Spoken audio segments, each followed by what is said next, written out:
Olá, mulher linda, sábia que edifica o lar.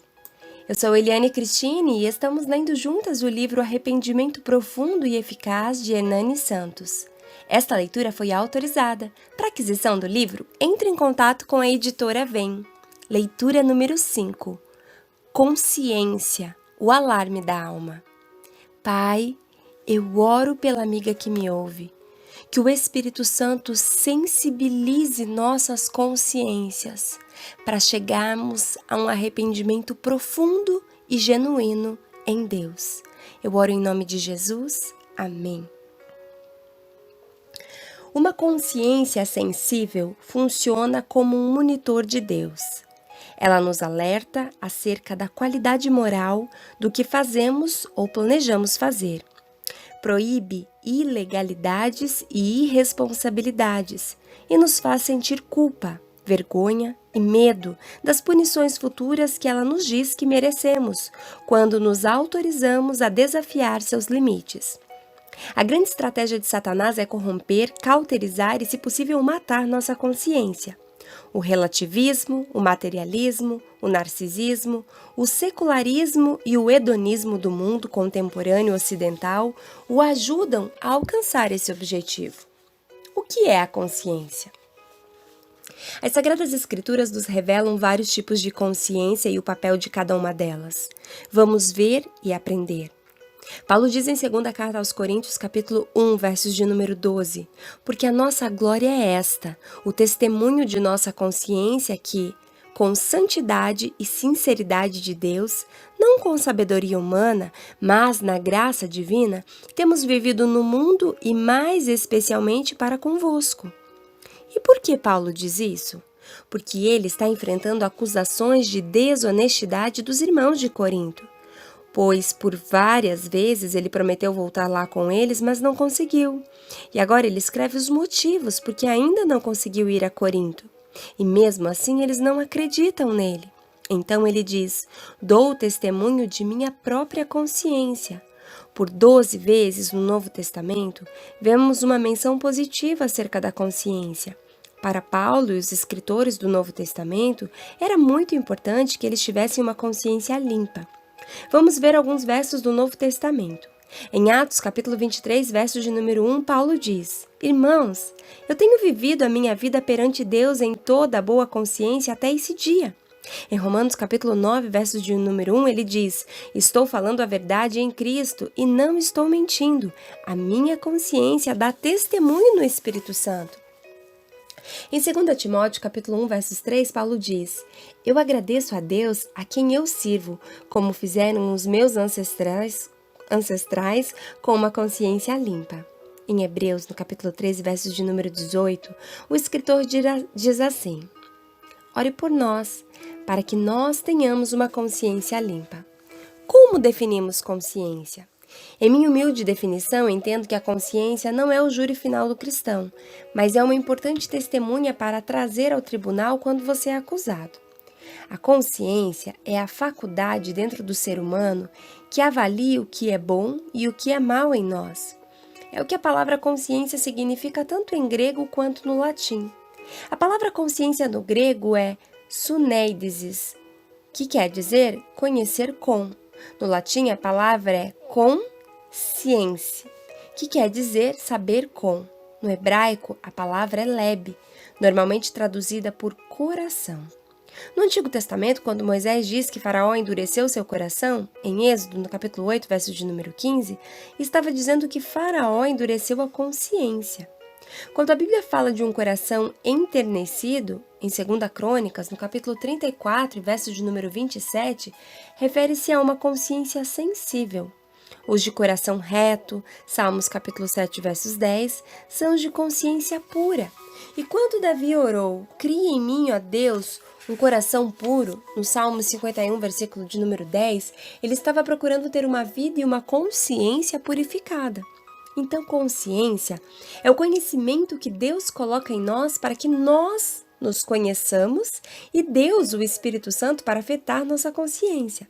Os puritanos falavam que a consciência é o espião de Deus e o superintendente de Deus dentro do homem. Paulo, em Romanos, no capítulo 2, do versos 14 ao 15, diz: Quando, pois, os gentios que não têm lei procedem por natureza de conformidade com a lei, não tendo lei, servem eles de lei para si mesmos. Esses mostram as normas da lei gravadas em seu coração, testemunhando-lhes também a consciência e os seus pensamentos mutuamente, acusando-se ou defendendo-se. Então, eis aqui como o Espírito Santo faz dentro de nós como nossa consciência. Primeiro, acusando. A consciência funciona como promotor. Nesse ponto, ela o mantém acordado, lembrando você dos seus pecados. Isso é o Espírito Santo cutucando sua consciência para lembrá-lo de sua culpa. Segundo, defendendo. A consciência funcionando como um advogado de defesa. Nesse ponto, ela lhe permite enfrentar as acusações do diabo e o ajuda a enfrentar as acusações dos seus inimigos. Ela lhe diz que você está correto, mesmo quando todo mundo diz que você está errado. Então, sabemos que a consciência pode acusar ou defender. Portanto, por mais importante que seja a consciência, ela também pode falhar. Por isso, a Bíblia fala de várias categorias de consciência. Vamos olhar várias delas. Primeiro, má consciência. O escritor de Hebreus diz em Hebreus, no capítulo 10, versos de número 22, Acheguemo-nos a Deus com o coração sincero e com absoluta certeza de fé, tendo os nossos corações aspergidos para nos purificar de uma consciência má e os nossos corpos lavados com água. Má consciência é ter consciência dos erros, mas mesmo assim não ter força para a mudança. A sua consciência não está limpa, porque você lidou com aquilo que sabe que está errado.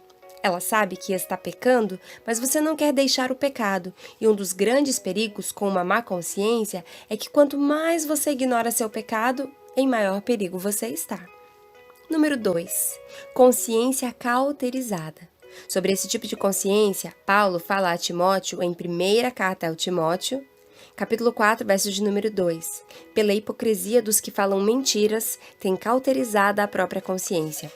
Se você ficar muito tempo sem escutar a sua consciência, ela se tornará uma consciência cauterizada.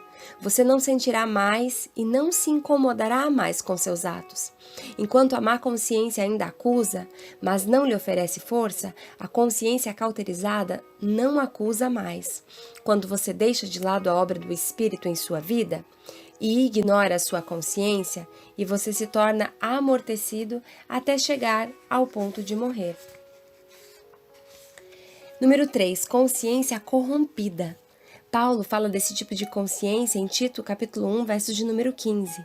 Todas as coisas são puras para os puros, todavia para os impuros e descrentes nada é puro, porque tanto a mente quanto a consciência deles estão corrompidas. Consciência corrompida é quando existe tanta bagunça, tanta mistura em sua consciência que você não consegue mais discernir entre certo e errado. Aí você começa a celebrar o que é errado e condenar o que é bom. Por isso vemos hoje pessoas que estão pregando a verdade sendo condenadas e pessoas falando mentiras sendo celebradas.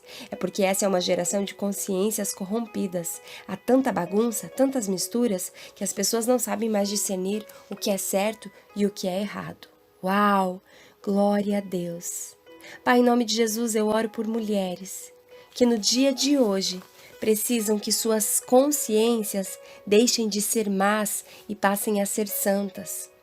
Eu oro por mulheres que precisam que toda a consciência cauterizada seja agora então anulada pelo poder do Espírito Santo e da Palavra de Deus e que elas possam ter as suas consciências revitalizadas pelo poder que há no sangue de Jesus.